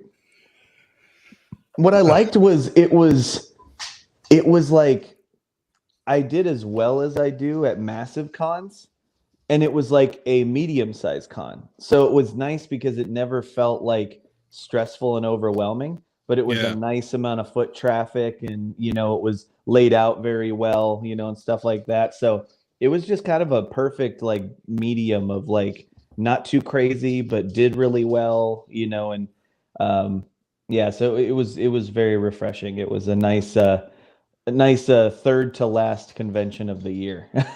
So Awesome. Yeah. What's the what venue was that in? I can't remember what it was called. It was kind of interesting. It was like it was a building that was by like an agriculture center. So it was really interesting. It almost looked like an old shopping mall if a shopping mall had no stores in it.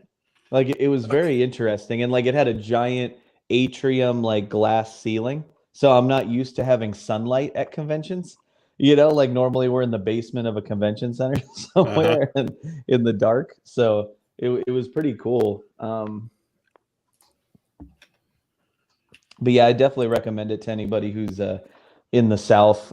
It's definitely, in my opinion, one of the best conventions on this side of the country. Is this kind of? Oh yeah. So that's the building. So yeah, they do it for a lot of different kinds of events and stuff. So that's actually right where I was sitting, was right underneath that area. Okay. Yeah, the reason I ask is I see the hard floors and the angled glass and everything. Usually get into those venues, if they're not designed right, you get a lot. It seems like it amplifies everybody's talking and walking and noise. Yeah. But if it's laid out properly with good soundproofing, it quiets it a little bit, and then it definitely wasn't. Yeah, it didn't feel like sensory overload like a lot of these cons do. Yeah, I mean, like you're in a small one, you're in a gymnasium or something like that. You can hear people talking 15 tables away, and it's like, oh, the cacophony is just driving me nuts. Yeah.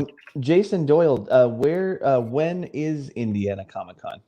Can you let me know, like what time of year that one is? It looks like it was the mid-April this year. 15 through 17. I would totally be interested in doing that one next year for sure, because it's not that bad to drive to Indiana for me. I was actually considering doing, I think it's called Fanboy Expo Indianapolis. It's in November, but I'm not sure if I'll be able to swing it since it's coming up so quick. But I would definitely be interested in doing that one next year for sure. I'm always looking for more conventions. It just depends on the time of year, because I'm super annoyed because what's cool is C2E2 is normally at the end of March, beginning of April. And because of the pandemic, they haven't been able to be in that time slot for a few years now. Well, this in 2023, they're moving C2E2 back to its proper spot, which is the last weekend of March leading into April. But frickin' MegaCon which is normally in May or June, decided to move to the same weekend as C2E2 next year. That's a bad move on their part. Yeah, so I'm like, literally C2E2 and MegaCon are the same weekend. And I'm just like, I love doing both of those shows, but I'm like, well, shit. I'm like, if I have to choose between one or the other, I'm going to C2E2. Like, yeah, I love Chicago. Like, I'm sorry, but Orlando doesn't stand a chance against Chicago for me. Like, as a city. Yeah, I mean, you just did Memphis, and if it was a choice between Memphis or San Diego, sorry, can't make it. Yeah. So I gotta go to San Diego. Yeah, so I'm hoping that they decide to move it. At least move it a weekend. Like, you don't have to do it the same, because what that sucks is those are basically the two biggest convention companies in the country battling on the same weekend, because Fan Expo owns MegaCon and Reed Pop does C2E2. And it's been well documented on this show how I feel about Fan Expo. Yes. And so I'm like, well, not only do I think Reed Pop runs their conventions much better, but they treat their guests and their artists and stuff a lot better. So I'm like, the odds are completely stacked against MegaCon for me. And I already applied for C2E2, so I hopefully will find out in December if I'm approved. It's always a gamble with C2E2, because just because you did it the year before or the last 10 years, it doesn't mean you're guaranteed to have a table. They curate it every single year to give everybody the most fair shot, which honestly I totally respect, because I don't like these shows where you're basically just grandfathered in because you've been doing them, because then it doesn't give incoming artists as much of a chance to be a part of the show if you're constantly grandfathering in people that have been doing it for forever. So it's risky, but I disagree. I think what they should do is have a representative go around the show on a regular basis and see what the traffic is like at different people's tables. And if you have artists or writers or anybody there that is a fan favorite, where fans are constantly there, then by taking them away, you're doing a disservice to the fans. It's just when you actually go to C2E2 and see how big it is, that would literally be impossible. Like, they would have to have so many more volunteers than they have in order to properly gauge that sort of thing. It's just, I honestly, I'm shocked that they can run that show as smoothly as they do, like, considering how massive it is. So I get what you're saying, Richard. I definitely think that would be ideal, but I definitely think they try to lean towards people who they say it's completely even, but I have to imagine they have to account for that at least a little bit. If you've done the show several times, or if you I think also if you've been published, I think helps quite a bit, because in their questionnaire they ask if you've done work for a list of companies, and you can check box all the companies that you've worked for and stuff like that. Right. So I definitely think things like that help. That way it's not just any Joe Schmo, getting a table. So right. I mean, you're saying that they're trying to make it so that you're not grandfathered in, that it's equal across and anybody can be eliminated. I guarantee you the Mokos, the McFarlanes, they're not going to be eliminated. Okay. They don't apply. Like, when you're that big, you don't apply for conventions. You get asked to do conventions. Like, it's not like little indie guys like me, like us indie guys. Like, I'm not going to be getting invited to be a guest at C2E2 anytime soon. Like guys like Ryan Otley and Donnie Cates and Ryan Stegman, those guys. We're working on it, Deegan. We're working on it. Yeah. Hopefully by this time next year, we'll be in a different place, and you never know. But, I mean, I would like you getting a phone call from, San Diego Comic-Con. Excuse me, Mr. Picoris, do you have a moment? Man. I want to be able to do San Diego at least once. Like, at least once. See San Diego just once. Yeah, like, that's my thing, is I'm like, if I could at least go to that one and have a table at least once, I'd be good. Because that's what I hear from a lot of people, is they're like, do it at least once. And you might not like it, but at least do it once, because the experience is insane. Yeah. So I'm like, that's on my bucket list. That one in New York, because since I checked C2E2 off the list this year, New York Comic Con and San Diego Comic Con are my top two that I still really want to do. That's why I'm sad New York is, I think, next weekend. Yeah, and I'm going to miss that one. I totally forgot to apply for it this year, and that kind of screwed me. My last New York Comic Con, I think, was 85 or 86, so it's definitely bigger now than it was. Hey, how is our friend or Deegan's friend doing with the Kickstarter? Should we check a little update on this? Oh, sure. Let's check in. And as Deegan walks away, I believe they're 60% funded with 20 days to go. I think. All right, here we go. Yeah, how are they doing? I haven't gotten to check this in a while. Are we not? Oh man, they still haven't fixed my name on there. Okay. So I noticed. Yes, right here it's not fixed. But when they actually show your cover, he did fix it. Oh, okay, cool. Should be scroll up a little bit, right above the book should show it, right there. The progress. Oh. No, go back to his book. And I see what you're saying. Yeah. There. Okay, cool. I can't wait to see it with the trade dressing on it. I've been waiting to see if they upload it with the trade dress on it.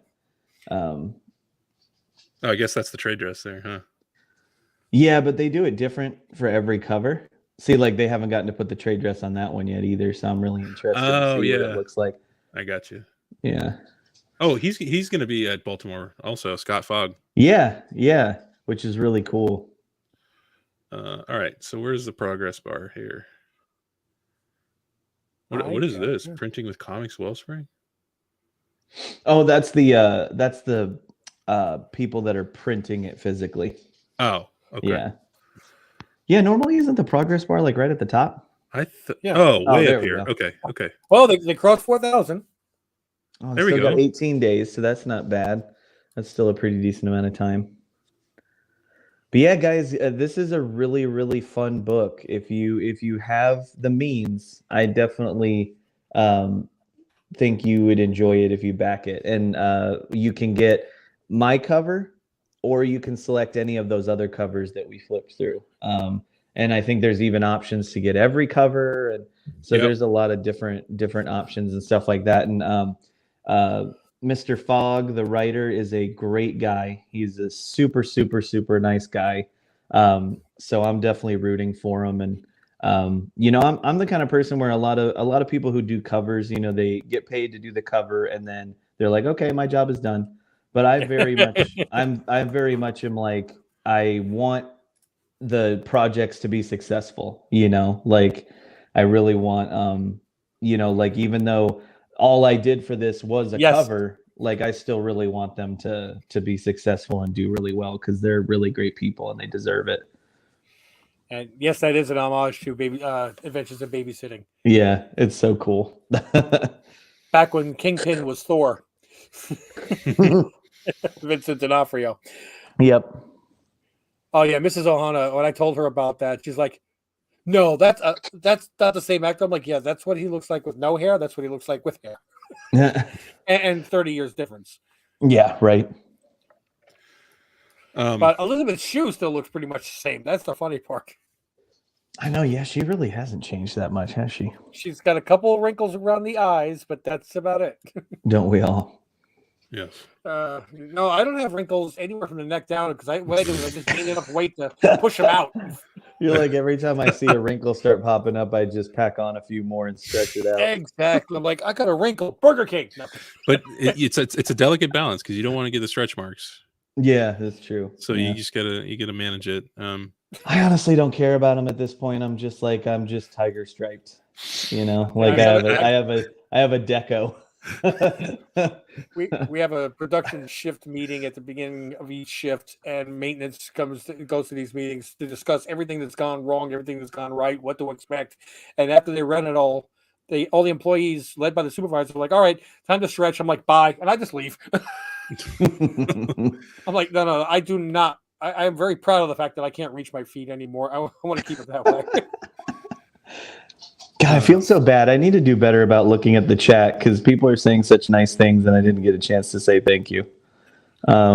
Tiago said, I love Invincible. You did an amazing job as always. But anyways, well, thank you very much. I really appreciate that.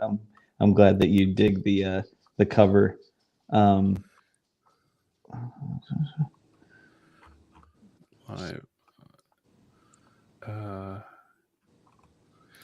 we going to be live on? Yes, on Only Slabs. Yes, it'll be. Oh. Yep. Context. Yeah, I asked him. I asked him ahead of time because he reached out to me late last night, and I said it's not just me myself now; it's a collaborative effort between myself and Greg. Could he join us? And he said, yeah, he's done Party before because I think he uses live stream also. StreamYard. I think he uses StreamYard also.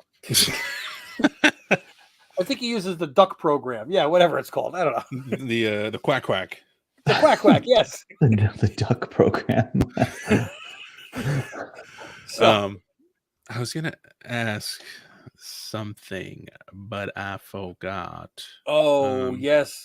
I like this one here. Can't wait for the top 50 CGC 2023 books of Team Ohana. Now, Greg, yeah, are we going to do this team top 50 together? Like, collab?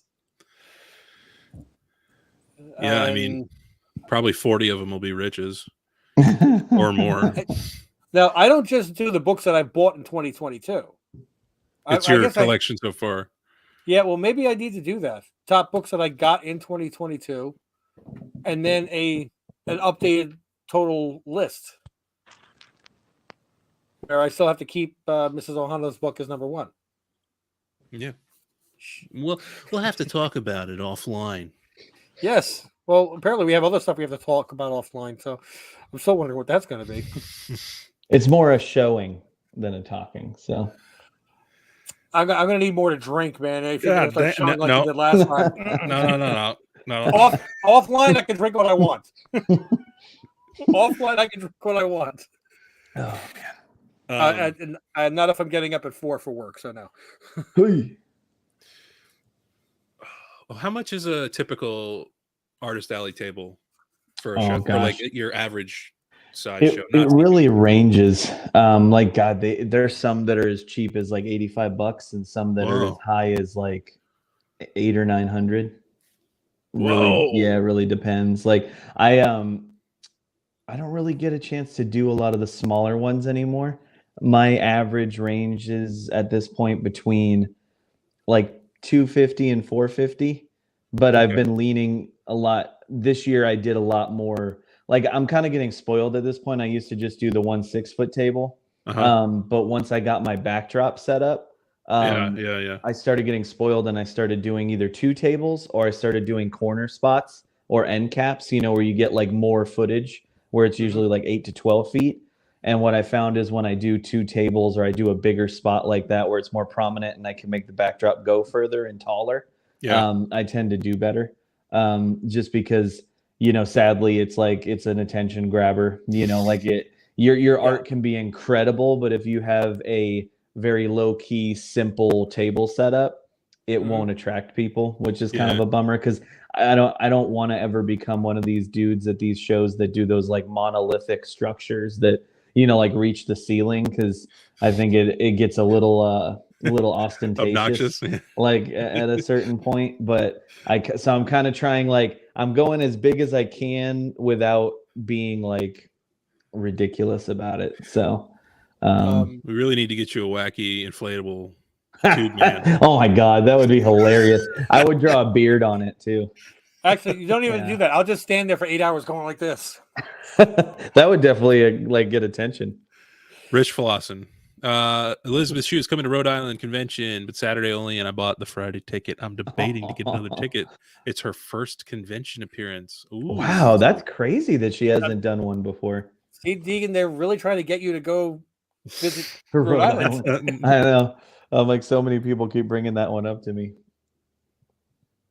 It's insane. There's like 75 guests and limited walking around cash. Yeah, and if they do have an ATM, I guarantee you the line will be out the door. What's up, Doug? Most places, like most booths nowadays, like I do a square reader, a wireless square reader. Yeah.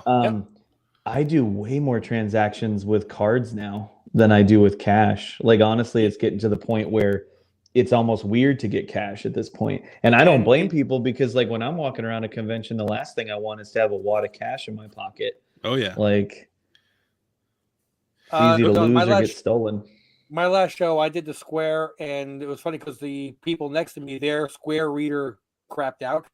So every time they had a transaction, I unplugged it from my phone. I gave it to them so they could plug it into their.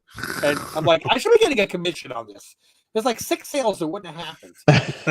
Well, they're like, what do you want? I said, what do I want? I want you to watch my booth while I go to the bathroom, please. No, yeah. That's fair. That's the constant struggle of doing tables by yourself is the not being able to get up and go get food or go to the bathroom. Yeah, well, Mrs. Ohana wasn't feeling well in the morning, and she showed up at like 1:30 in the afternoon. And at that point, I'm like, did you bring me a fresh pair of Depends? You know. So $350 would not be like prohibitive for you to do. No, like that's in like the mid-range size, you know, like I'm pretty sure last year I think normally Heroes Con is in that 250 to 350 range, and that's a pretty decent size show. And like for Memphis was a killer deal. I got a corner spot like you guys saw on Instagram, so it's this awesome 2 8-foot tables. I got a corner spot for $335. So like, yeah, that was awesome. Like not having to you know, go like spend a giant amount of my budget on a table is always really helpful. That's why I'm excited that I'm trying to be a guest more next year. I'm trying to get on as a guest at a lot more conventions. Like I'm going to be a guest at Chattanooga Comic-Con in a few weeks, which is awesome. They've been the most wonderful people on the planet. Like they invited me to do a panel at that show. So I'm going to be doing a panel with Jason Flowers and Alex Ogle, who are two great artists. Yeah. Alex has actually had a published Spider-Man cover, and Jason Flowers is like really known for his Turtles stuff. Awesome. So yeah, it's going to be really cool. And I'm also making an art print for that show. So if you go to Chattanooga Comic-Con, I'm doing an art print of their female superhero mascot called the Heroine. And I'm going to do an 11x17 art print exclusively for Chattanooga Comic-Con. So you can buy it there and you can come by my table and I'll sign it for free if anybody's coming. Yeah, it's nifty. So I've got a question for you. I've been to Comic-Cons, small, medium, large usually has their own format, but especially when you get to the small and medium, they don't seem to have a set layout. Sometimes you'll have a hallway or a separate room just for artists. Now, a lot of times there'll be one massive room and it'll be like comic dealer, artist, comic dealer, guy selling posters, guy selling Funko Pops, comic dealer, artist. They're all, you know, and as you walk through, it's like a buffet of whatever it may be. Yeah. Which one is your preference to be at? So thankfully, I haven't done a lot of conventions where they put the artists in a totally different room. It's one of the reasons why I'm not in a rush to ever do Dragon Con. Because Dragon Con, even though it's here in our backyard in Atlanta, they put the artists on like the fourth floor in one of the buildings. And it's like, I'm like, it's frustrating to me when conventions do that, because nowadays, unfortunately, unless it is a comic book centric convention, a lot of people don't go to the conventions with the priority in their mind to go and look at artists. You know, it's like a happy accident a lot of time at conventions that people will be walking through. That's why I love Heroes Con, because Heroes Con is a comic book show. It is not about celebrities. It's not about, you know, like actors and stuff like that. It's about big name comic book creators and indie comic book creators and just starting out artists, you know, and stuff. And their artist alley is the biggest part of the convention. And then the other half is mostly comic book dealers and stuff like that. And so I love shows like that where the artist alley is very large. And what I love about Heroes Con is they kind of intermix the big pros with all of us other smaller creators.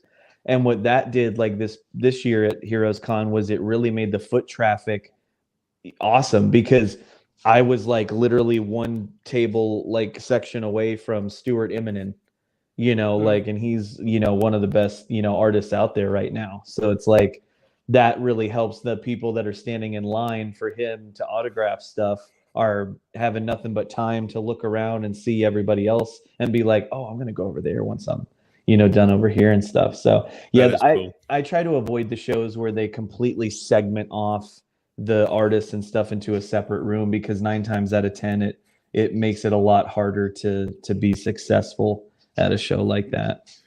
I mean, like there's a quarterly show called Atlanta Comic Convention. Yeah. They just started charging for parking, which they've never done. It's in a hotel. How are you charging for parking? I'm a guest. Leave me alone. But when you're going down the hallway towards the convention, it's like inside that room is where all the comic dealers are. You have to hang a right, and this hallway, they allow all the artists to have their tables out. 9 out of 10 people don't even make a right to walk that way. And I mean, I'm one of the 9 out of 10 that does. I'm like, oh yeah, artists, I'm here for comics. Yeah. But when I've been at mid-size shows where they are integrated together, I'll be walking by, look at comic, and then I'll pass an artist table and go, oh wow, cool, you drew that. And I'm already there, so that's where the eye candy can really pull you in. Yeah, I like that a lot better too. And like most of the conventions that I've done this year are where the artist alley is its own separate section from the vendors. But what's nice is it's not like far away. It's like, oh, the artist alley is literally right across the walkway from the vendor section. So it's still, very the foot traffic is still very interlaced, and mixed together. So I'd love to see it where you can actually get people to walk down artist alley on their way into the convention. I know that.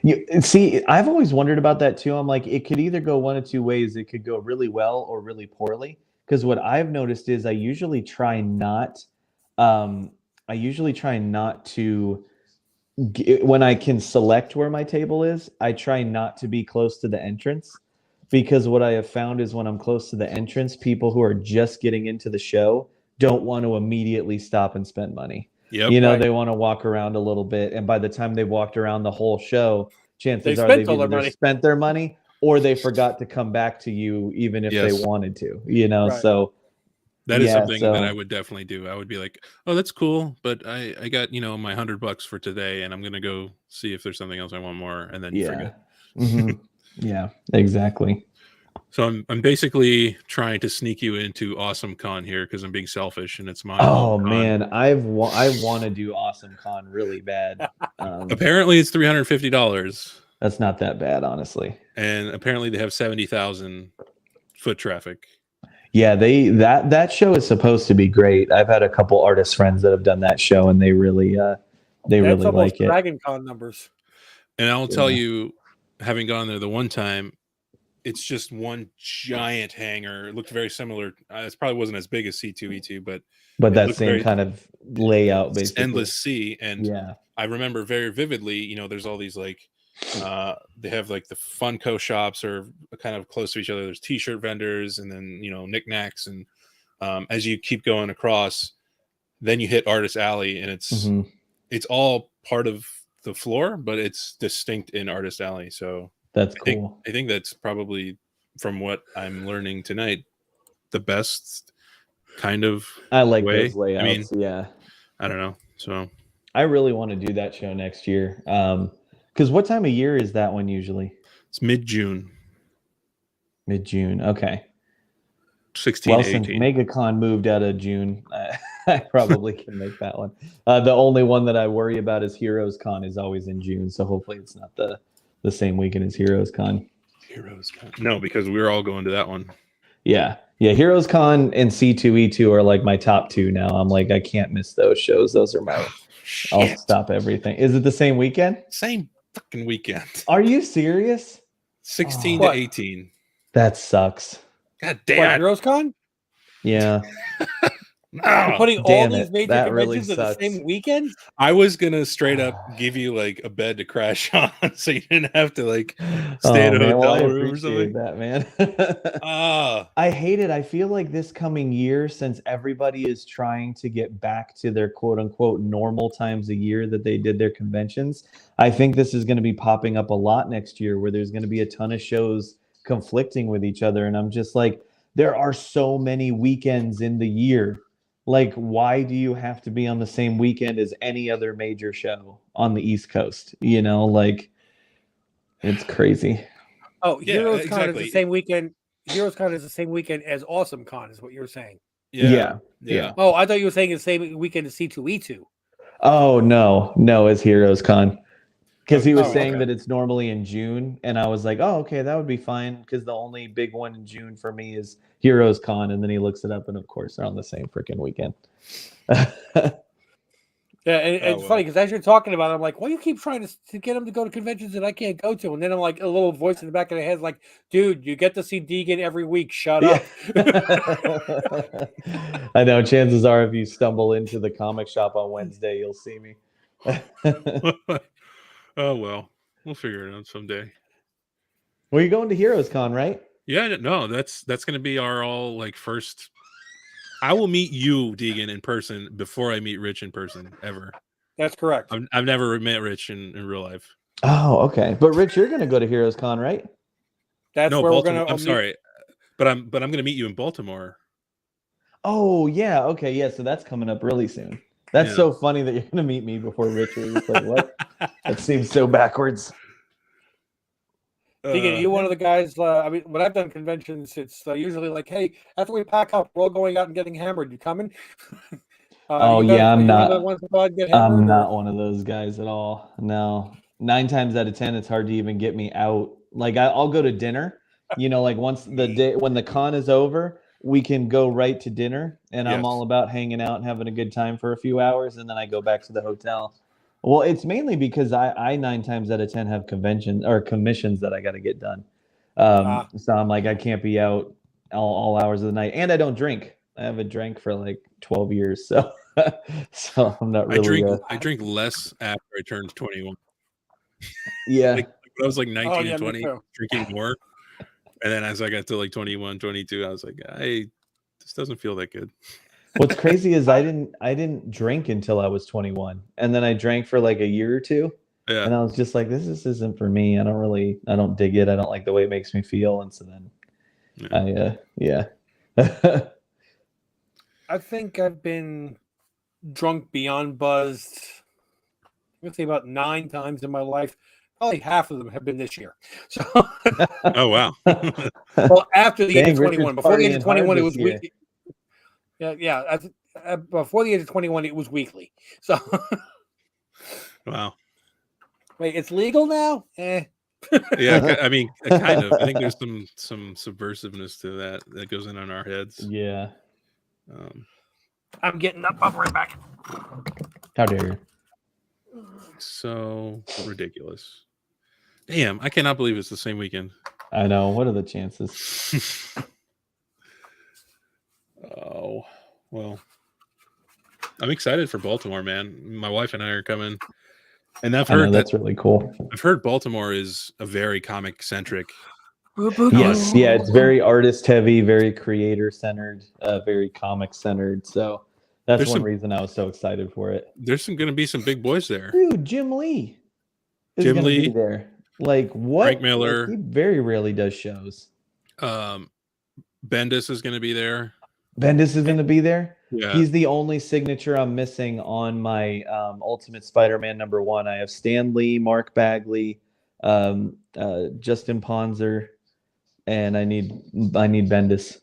So I'm going to have to bring that book. Yeah. He's my favorite writer, so I got to meet him. Ennis is going to be there. Is that how you say his name? Oh, that's cool. Ennis? Garth Ennis? I think so, yeah. Okay. He's going to be there. Starlin's going to be there. Jim Starlin. Oh, man, he's everywhere. Yeah. That's like, God, I feel like every show I do, Starlin is there. I think the only person that shows up more is Claremont, but I'm trying not to judge Starlin because I haven't gotten to meet him, but I have a Thanos print, and somebody bought my Thanos print and was just super excited about it. And we're like, I'm gonna get Starlin to sign it. And apparently, when they took it over to him to have him sign it, he was kind of like butthurt about signing it. And yeah, he didn't want to sign it because he didn't draw it, even though it's like you're a creator of this character. So it's like, like I could see if he was only the artist and he didn't help create the character, him wanting to only sign something that he drew. But it's like you're a creator of this character. So maybe he was worried that it was going to pop up on eBay and somebody was going to try to pass it off as original art of Starlin. Well, no, because it has my signature on it.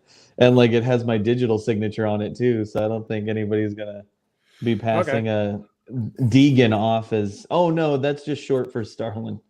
Yeah, that's the colorist. Yeah. Yeah. I was trying to think. Oh, doesn't Todd McFarlane do something similar? Like, isn't he pretty particular about what he signs? He'll sign like anything Spawn because he created Spawn. Right. So like any artist who drew Spawn, he'll sign it, from what I understand.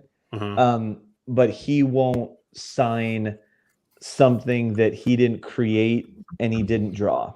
So like he'll sign a Venom comic even if he did no art in it because he's a co-creator of Venom.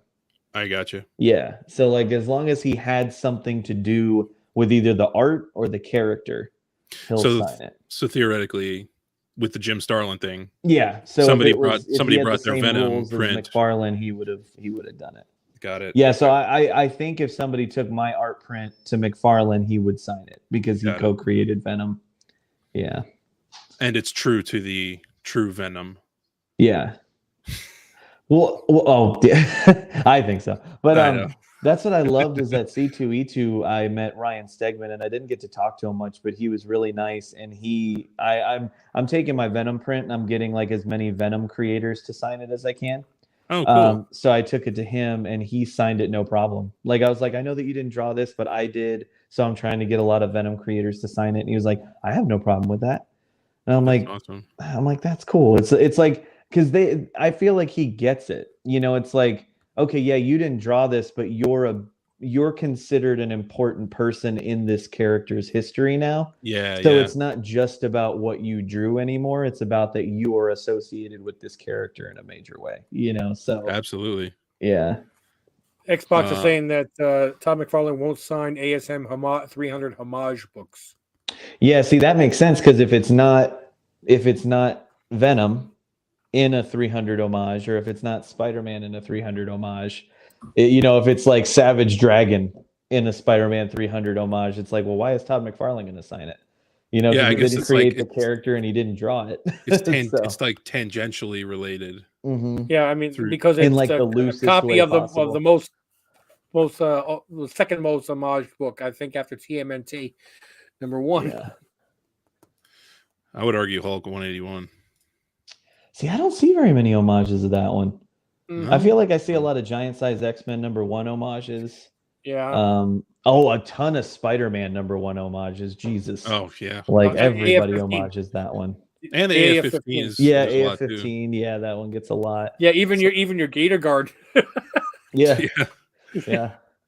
Well, I mean, shit. AF-15 was homaged like 3 times in Spider-Man, because 252 is an homage to AF-15. Yeah. Yes, it is. And I'm pretty sure they did one later on too. Yeah. So it's like, well, and pretty much every #1 that they relaunched lately with Spider-Man, somebody does. There's absolutely like an Inhook Lee one, or whoever. Well, I think that's where I'm getting a little bit frustrated with a lot of the Marvel and DC retailer exclusive variants. Is I understand why retailers do it. They do a lot of homage covers for their retailer exclusives because homage covers sell. Yeah.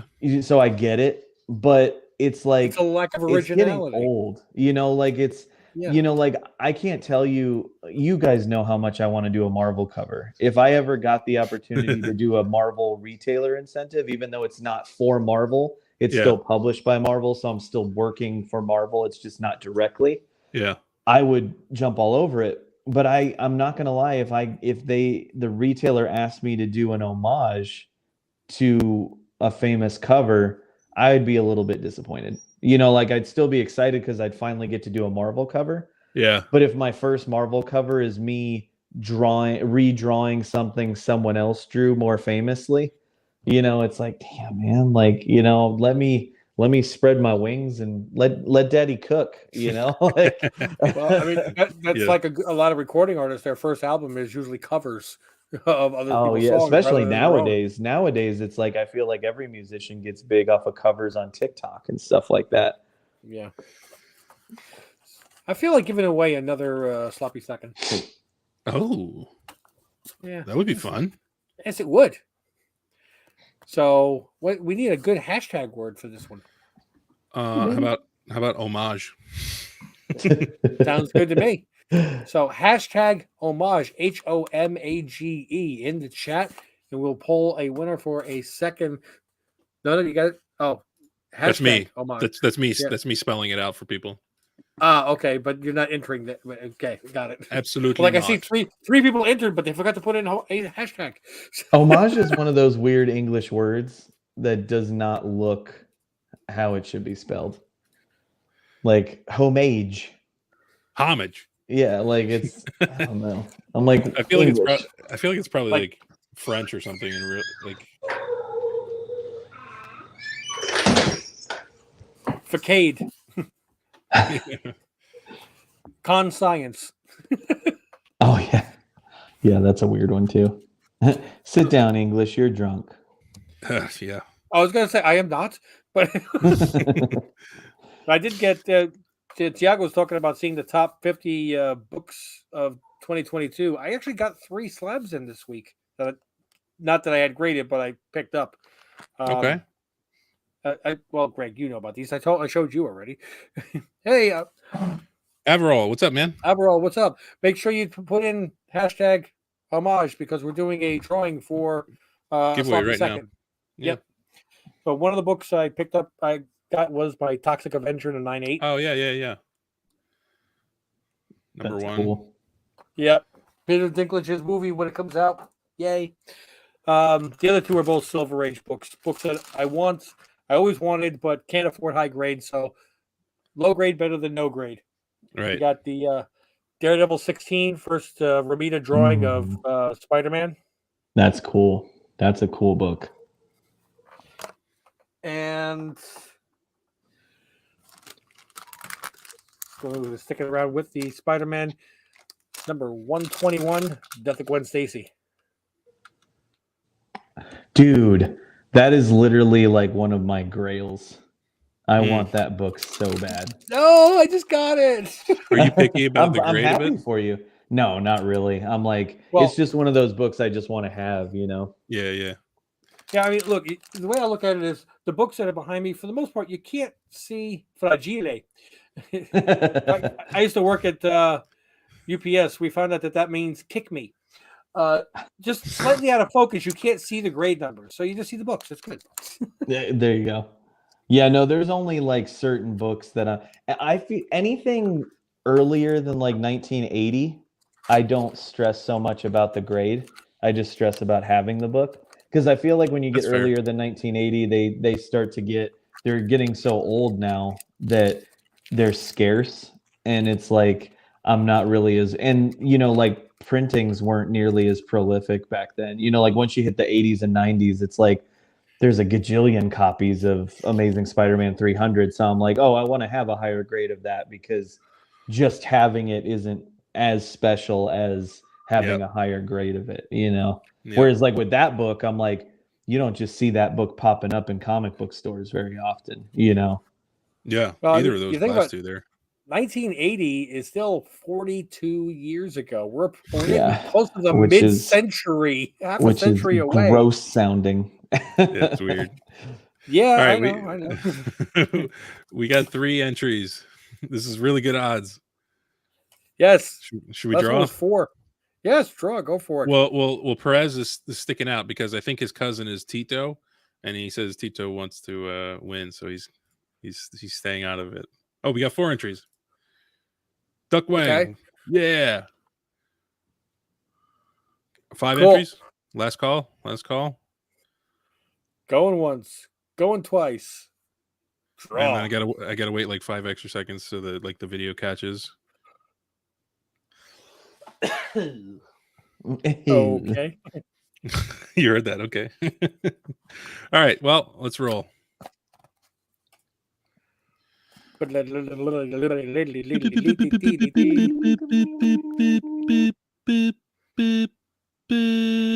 Duck Wang! Congratulations. I don't think you've won for me before, so make sure you go to Team Ohana Family, one word, on Instagram. Greg's going to throw the link in the chat, and just send me a message with your address so I can mail this off. But first, we got to open this up. And this actually did not get claimed from a regular subscriber, a person who wins all the time.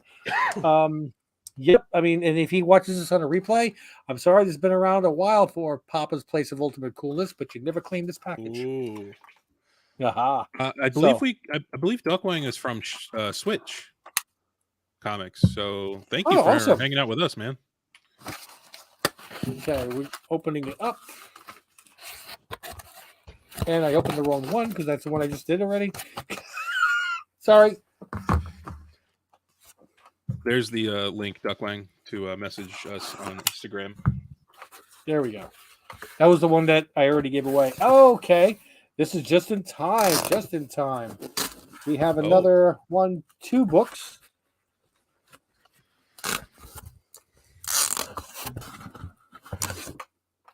What do we got? Box goes there. We have Black Adam #1. Oh, very nice. It's a good cover.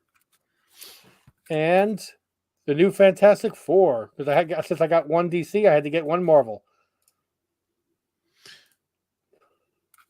You're And I believe muted, that was number my 1 also. friend. Me? Oh. No. There we go. There we go. Yeah, I can see the little icon. I said that's Arthur Adams, right, on that cover? The Which new one? Fantastic Four. Is that number 4? Or I mean number 1. I think Number so. 1, yes. New Fantastic Four, number 1. I'll tell you in a second. Even though I look well lit, this is not a well lit room, and I don't have my glasses, so Cover artist, Nick Bradshaw.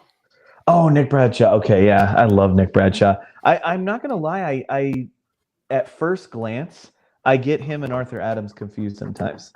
I think they have a similar style. But I love them both. Arthur Adams. yes, congratulations, Duck Wang. I really appreciate you joining us. Like I said, just send me your address. Hopefully you're in North America, and I'll get this one mailed off. And I better make sure that I don't mix them up later, because I was just about to show the Necronomicon. I'm like, I didn't have this 2 packages 2 weeks in a row. Oh, I opened the wrong box.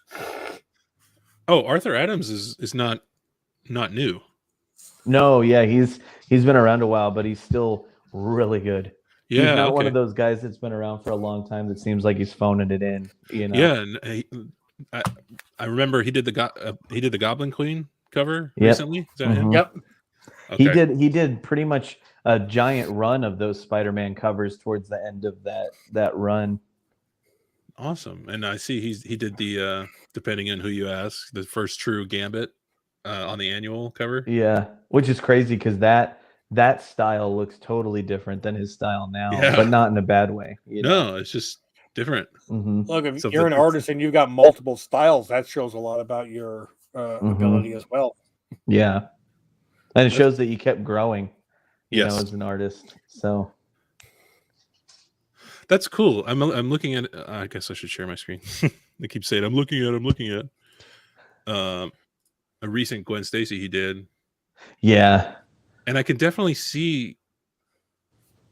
Yeah, he's got like a distinct. I can see what you thought he looked similar to the other Nick Bradshaw. Yeah, it's almost like a. And I have to imagine that Nick Bradshaw. I have to imagine if you asked him, I bet Arthur Adams is an influence for him. Right. Because that's probably where he got a bit of that style. The face looks too round for Gwen. Well, I love it because it should be that way because she's technically like 17. So her face should be more round when you draw her. A little bit more on the baby fat? the only thing that doesn't look 17 is her upper body. He probably should have toned that down a little bit, Mondo considering Gazungas. she's supposed to be a teenager. That looks like something that was drawn as a 90s decade homage. So Because that's where it gets kind of weird. Is a lot of guys draw Spider-Gwen like super grown up, and it's like I think that some of them just don't realize that in the comics she's not in her 20s or 30s. You know. well, considering how long she's been around, I guess they're like, yeah, Gwen Stacy. She's like, yeah, 45, they don't 50. know.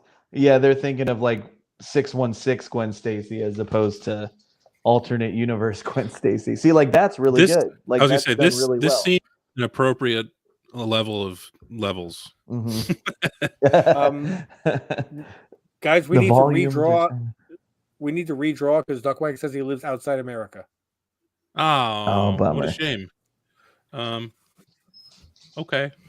I apologize. It's just that these are just like I said. It's not worth it to make financial sense to send a $10 worth of books that cost $30-$40 in shipping. Greg, we have to have an intervention about your tabs. Uh-huh. Oh, this is not the way it is normally. This is just me firing on all cylinders. I've been telling him to make bookmarks forever. Oh, get out of here. That's what Richard's computer looks all the time. You didn't have to close them all. I'm just giving you a hard time. No, I can't take it. I have a ton of tabs too, so don't feel bad. He's been on my keys for a while, and I think it was like 2 days ago. He finally like, Rich, stay on after this video. I'm going to show you how to make bookmarks. So it's kind of funny that somebody else picked on him for tabs. It was perfect. All right. So Duckwing, stick around, for the long term. For the big giveaways, there is no borders. We ship everywhere. Exactly. So appreciate you, man. You're a great sport. I really appreciate it. So let's go. And when we have like big days and stuff like that, we'll have big giveaways, but just like your weekly stuff. And I apologize. Good boy. Oh my God. Oh man. Here we go. I knew that was going to happen too. I just knew it. I was like, nah, I can't. Get it? Well, I mean, when it's such low odds. Oh my God. You guys might be better off going eeny, meeny, miny, mo. Look, I've had this on the new comic book day where I try to pick a winner. Oh my God. What the hell? The odds are astronomical. But I also include replies to comments because I want everybody to have a chance. And I've had it where I've won 3 times in a row or 4 times in a row. I'm like, I can't mail the book to myself. I tell you what, Duckwang needs to go buy a lottery ticket because maybe I needed to reload the page. I reloaded it.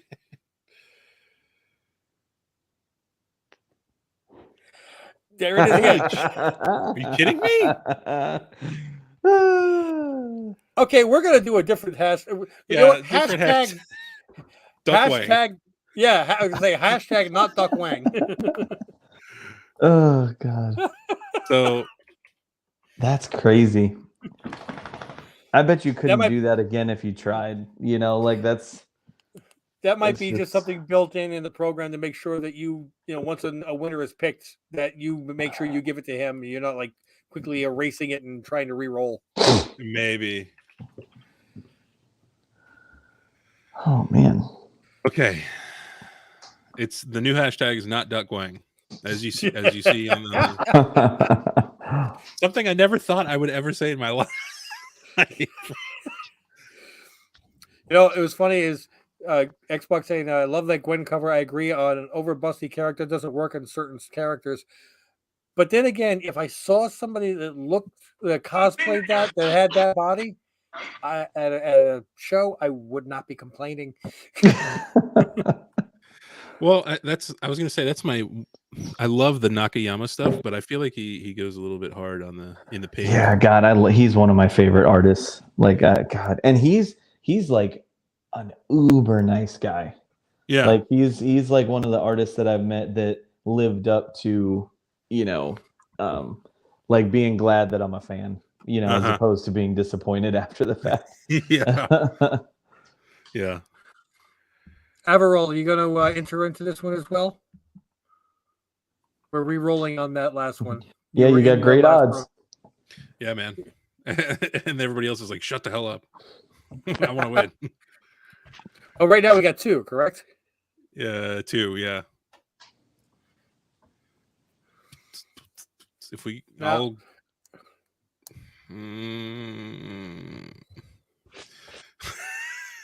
So Draw I it. hope it, Dude, if it comes up Duckwing, I was just like, gonna say, just need to ship. You just need to ship it. we're gonna get like struck with a lightning bolt if we don't do it or something. We're being hacked if he's not even Yeah. entered. All right. Okay. Well, let's roll. Go for it. Teacher. A B A B A B A B A B A B A B A B A B A B. Tito A. Xbox. Tito Xbox. Tito. Cousin of 25 Perez. Congratulations, you win. Well, if you guys like live close to each other, can I put them all in the same box? Just kidding. I mean- Tito, yes. Please reach out to Team Ohana Family on Instagram. Shoot me a message with your address, and I will get that one off. And congratulations. And again, Duckwing, I apologize. I really do. But we do have better giveaways on other days. And I guarantee you we're going to have some between now and the end of the year. Guarantee on that one. So we'll get you hooked up by hook or by crook, one way or another. I was like, by hooker. Yeah, What? I know. When you make a box, when you're shipping a hooker, you got to make sure you have the air holes. That's all I'm saying. Because if you don't, the customer is not going to be happy with what he receives. I'm out. Oh man. Oh, Shipping. man, I'm getting Yes. sleepy. How much is a 125-pound package to Las Vegas? Shall we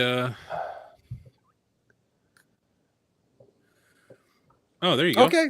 There you go. All right. So I will send this one box with both and to 25 Perez. Not a problem. And that'll be shipped out on Monday. First thing. Noise. 25 Perez. Don't steal the books. Noise. You didn't win them. Yeah. Shall we wrap it up, gentlemen? Yeah. And Okay. I was just real quick thinking, when we do get the Etsy store up and running, Yes. maybe what we could do, if like during our giveaways, if somebody outside the US wins, we could give them like a $10 coupon towards the store. Oh, there Yes. you go. That way they can, wherever they are, Mhm. they can order from Printful, and Printful will use the closest distribution center they have. And Right. here's And this your way, shirt. worldwide, we get some stuff out there. We're not Oh, just. yeah. I don't want to penalize the people that tune in from other countries. We're so thankful that you He do. said keen. All right, let's Sorry. Yeah, sure. I'll give it to him. Sure. All right, guys. Thank you so much for joining. So, yeah, thank you guys so much for joining. We're going to wrap this up because we have to have a little conversation after the stream is over. Oh, no, I'm going to be in the principal's office. No. You are the principal. I It know. did sound You're like calling us in We're going to have a discussion after the stream. about my Oh, behavior. shit. But All right. thank you for your support, or as translated into Hawaiian, mahalo.